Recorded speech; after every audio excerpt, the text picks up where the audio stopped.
I never thought one quiet evening could unravel everything I thought I understood about my marriage. It wasn't a fight. There were no harsh words or betrayals. Just something small, quiet, but it stayed with me like the smell of smoke long after a fire's gone out. It began on a rainy Thursday. Thomas, my husband, walked through the door after work and mentioned that his old friend Daniel was in town and needed a place to stay. They hadn't seen each other in years, but they used to be inseparable. College roommates, groomsmen at each other's weddings, a bond that ran deep, even with time and distance in between. I didn't hesitate.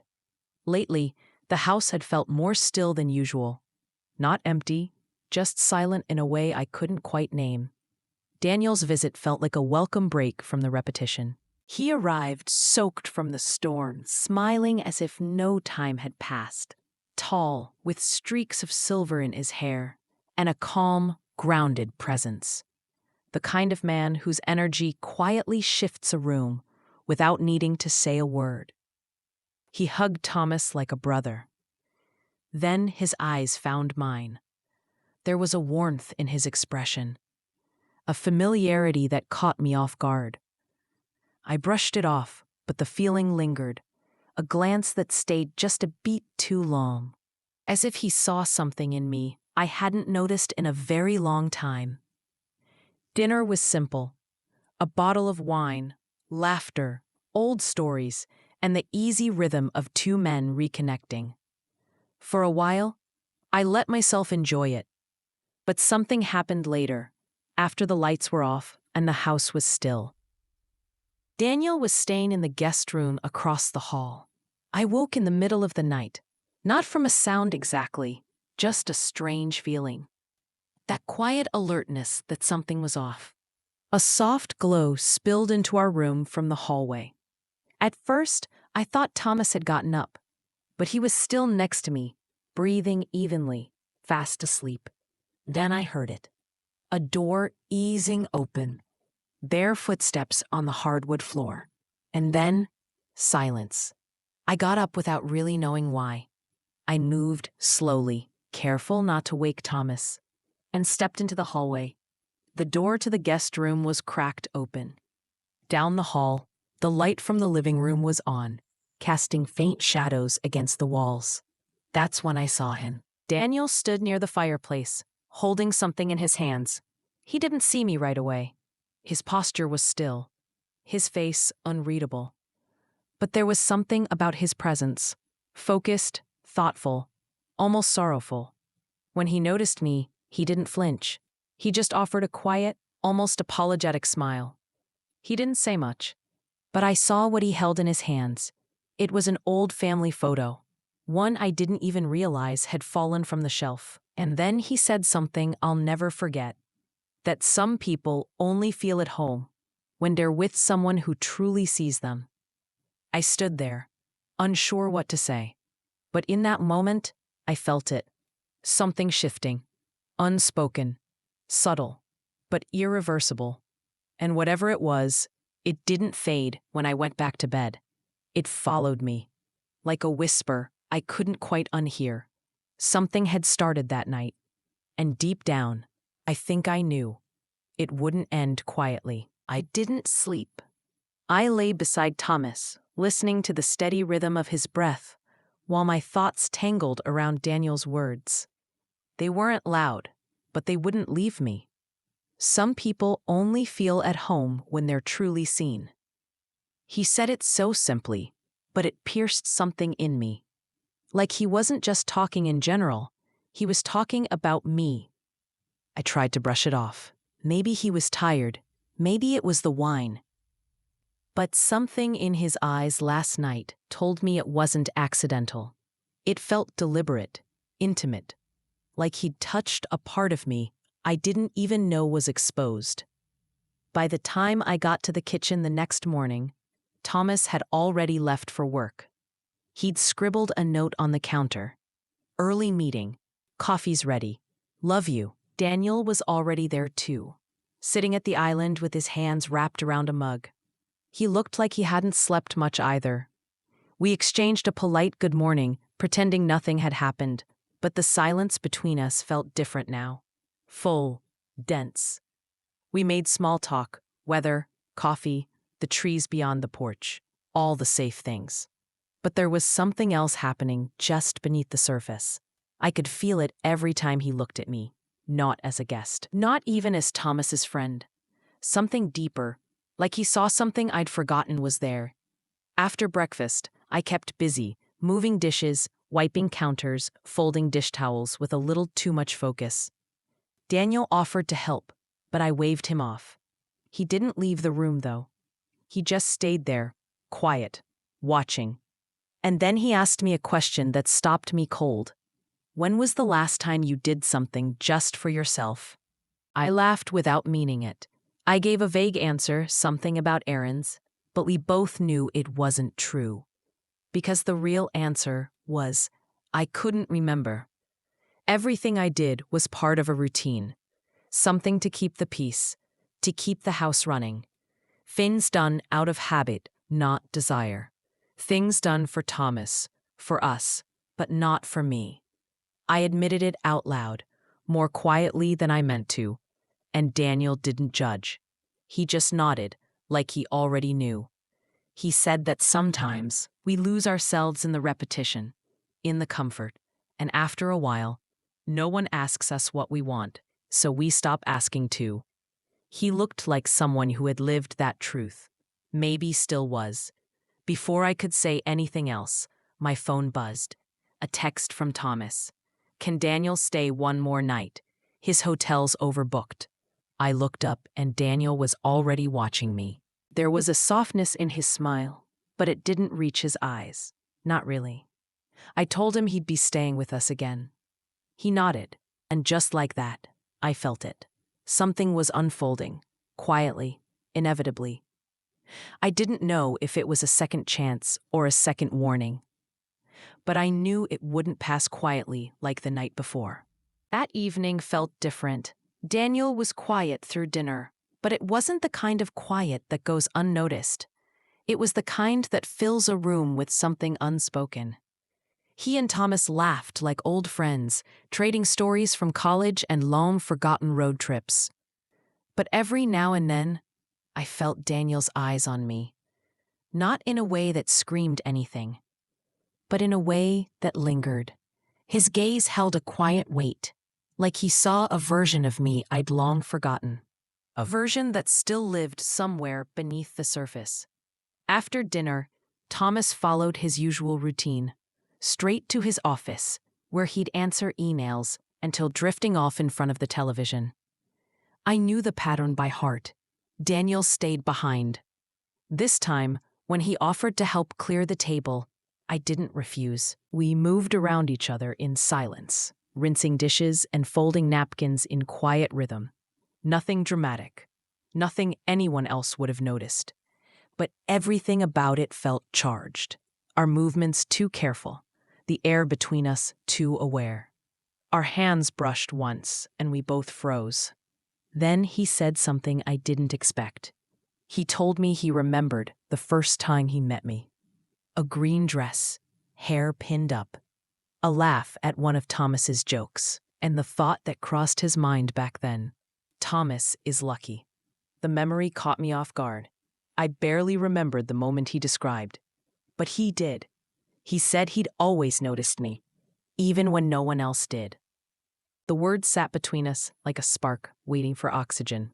I reminded him, softly, that I was married to his best friend. Not for his sake, more for mine. To pull myself back from wherever my thoughts were heading. He nodded. He understood. And yet, he looked at me like it still wasn't enough to change what he felt. He didn't say much more. Just one sentence that stayed with me.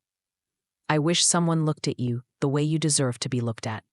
Before I could respond, Thomas called out from the other room, asking about his laptop charger. I stepped away as if burned, put distance between us like it could undo the moment that had just happened. Later that night, I lay beside my husband in the dark, going through the motions of sleep. But I didn't feel like myself anymore.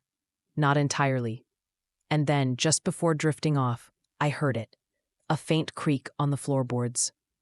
I opened my eyes. Daniel stood in the hallway again.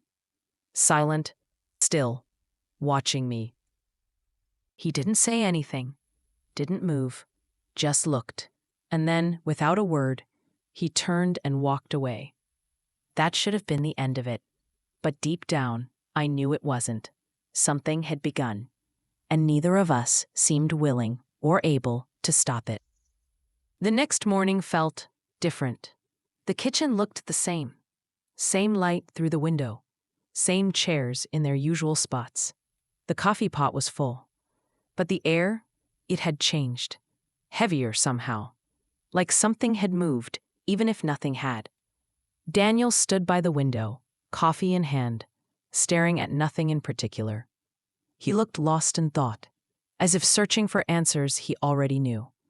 When he turned to greet me, his voice was low, hoarse.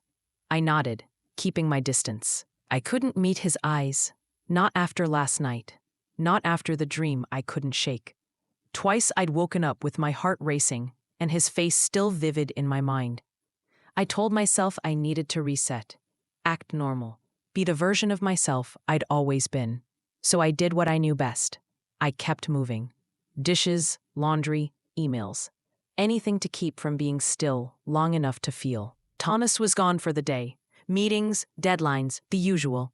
He texted around noon to say he'd be working late. Don't wait up. I read the message twice, though once would have been enough. Daniel stayed in the guest room most of the day. Door closed. Quiet. I told myself he was giving me space. And maybe he was. A part of me was relieved. But there was another part, the one I didn't want to acknowledge, that felt disappointed. By sunset, the silence was too loud. I knocked on his door. He opened it almost immediately, like he'd been standing there all along. I asked if he wanted to go for a walk. I needed air. I needed something. He hesitated only a second before nodding. We didn't speak at first, just moved through the neighborhood, our footsteps crunching against fallen leaves. The silence between us didn't feel heavy anymore.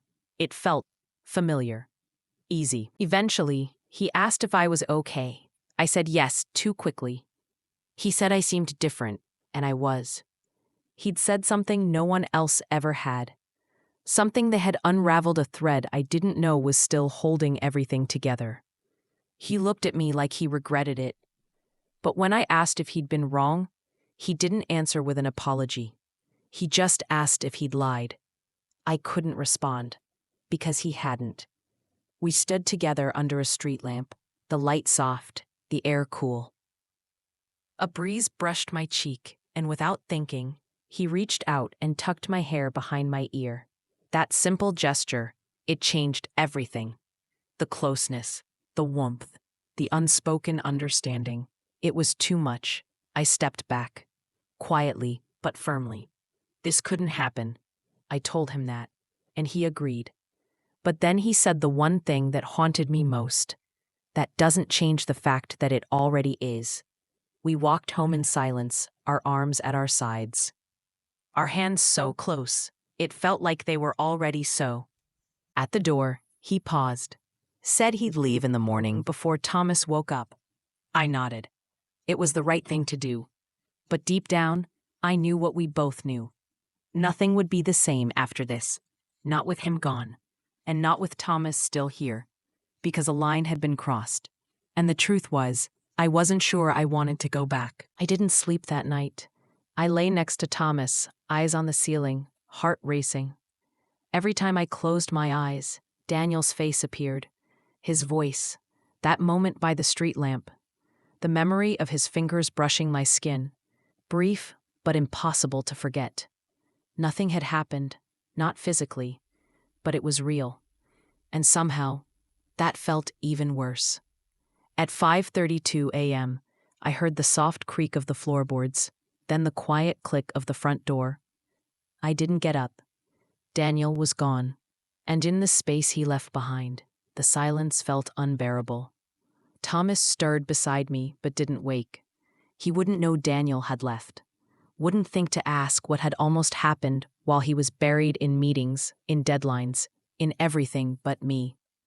I got out of bed, made coffee, and stood by the window. The house felt colder without him, and that thought caught me off guard. He'd only been here 2 days, just 2. But in that time, he'd managed to reach a part of me I thought was long gone. A part that still wanted, still noticed, still lived. At 7, Thomas walked into the kitchen, kissed me on the cheek, poured his coffee.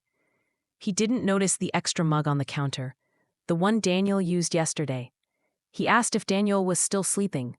I told him he'd left early. Thomas barely looked up, said it was too bad, that he'd hoped to talk more. And that was it. No questions, no curiosity, just the same rhythm, the same routine. He didn't notice my silence, or the way I held my cup like it was the only thing keeping me grounded. He didn't ask why I needed to leave the house, just nodded when I said I was going for a drive, then returned to scrolling headlines about market shifts and quarterly losses.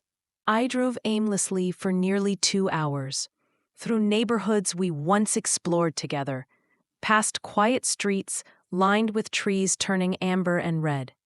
The season was changing, and it didn't care who was ready for it. Eventually, I ended up at the lake, the one Thomas and I used to visit in our early years. We hadn't been there in over a decade. I sat in the car, staring at the still water, remembering the version of myself that once lived in the reflection, before the routine, before the silence, before I faded into the background of my own life. My phone buzzed. A message from Daniel. "I'm sorry if I said too much. I just couldn't leave without telling you the truth. You deserve to be seen, Claire. And if nothing else, I hope you believe that now." I didn't respond. I couldn't. I sat there for a long time, clutching the phone like it held something sacred. My heart thudded with guilt, longing, confusion, but also something else, recognition. He was right, and that truth cut deeper than anything else. Because what do you do when someone reminds you of who you really are, and you no longer know how to be her? I didn't tell Thomas about the text. I didn't tell him I went to the lake, or that I'd spent the entire day sitting in a car, staring at water, trying to remember who I used to be. I didn't tell him anything, really. The day passed like so many before it. Quiet, polite, routine. We moved around each other like actors in a well-rehearsed play. But inside, something had shifted, and pretending it hadn't was starting to feel impossible. That evening, we sat down to dinner. Chicken, rice, a salad I'd made 100 times. He talked about work, how the company might restructure, how things were changing. I nodded, smiled when expected, but I wasn't really there. Eventually, the conversation faded. I felt him watching me. He asked why I was so quiet. I said I was tired, but he didn't believe me. I could see it in the way his brow furrowed. Then he asked the question I wasn't ready for. Was this about Daniel? I froze. He said I hadn't been the same since he left, that something felt off, that maybe something had been said between us. I hesitated, and that was answer enough. He sat back in his chair, waited. I told him the truth, at least part of it, that Daniel had said things, not to hurt us, but things that made me think about the two of us, about whether we still saw each other at all. Thomas looked confused, defensive. He reminded me how hard he worked, how much he provided, how stable things were, how secure. But I wasn't talking about security. I was talking about connection, about presence, about feeling like more than just part of the furniture. He said he was there, that he hadn't gone anywhere, but that wasn't the point. He was in the house, but he hadn't really seen me in years. A silence fell between us, long, heavy. He broke it first, frustrated. He asked if Daniel knew me better than he did, just because he'd been around for 2 days. But this wasn't about Daniel. It was about what he made me realize. That somewhere along the way, I buried parts of myself to keep everything going. And now I was tired of pretending it was enough. Thomas said he didn't know what I wanted from him. I told him the truth. I didn't know either. But I knew I needed space, time, a chance to remember who I was outside of this marriage. He stood up, pushed his chair back harder than he meant to, and left the room without another word. And I stayed there, alone at the table, sitting in the quiet that followed the conversation we should have had years ago. I felt hollow. I felt scared. But beneath it all, I felt something else too. A flicker of something I hadn't felt in a very long time. Freedom. The next few days passed in a haze. Thomas didn't ask for more answers, and I didn't offer any. We moved through the same rooms, cooked in the same kitchen, shared the same space, but not each other. The warmth was gone. Only a quiet distance remained. He stayed late at work. I stayed lost in thought. And for the first time in years, the silence between us didn't feel accidental. It felt earned. A kind of silence that settles in after something breaks, and neither person knows how to look directly at the damage. One afternoon, I found myself in front of the hallway mirror, staring at a version of myself I barely recognized. The lines around my eyes were deeper now, my face softer, older. But beneath all that, there was something else, a quiet strength. I hadn't written back to Daniel. I didn't know what I would even say. What could I possibly offer him now? That he'd awakened something in me? That he made me feel seen for the first time in over a decade? It wouldn't be fair, and maybe it wouldn't be right. Later that evening, I found a note from Thomas on the kitchen counter. Gone for the night. Taking time. You should too. I stood there, reading it over and over. Taking time. 2 simple words. But they hit something deep. I sat at the table and let myself cry. Not because I was heartbroken, but because for the first time in years, I was being honest. Not just with him, but with myself. Daniel hadn't ruined our marriage. He had simply held up a mirror to it. And in that reflection, I saw someone I had missed. Someone I'd pushed aside in the name of order, obligation, and routine. So I picked up the phone. Not to call Daniel, but to call my sister. We hadn't spoken in nearly a year, but when she answered, her voice sounded just the same. Warm, steady, real. The way she used to tell me, "You're the strongest woman I know. You just forget it sometimes." I needed to hear that again. We talked for an hour, laughed, cried, and somewhere in the middle of it all, I realized I wasn't broken. I was just buried. After we hung up, I made a choice.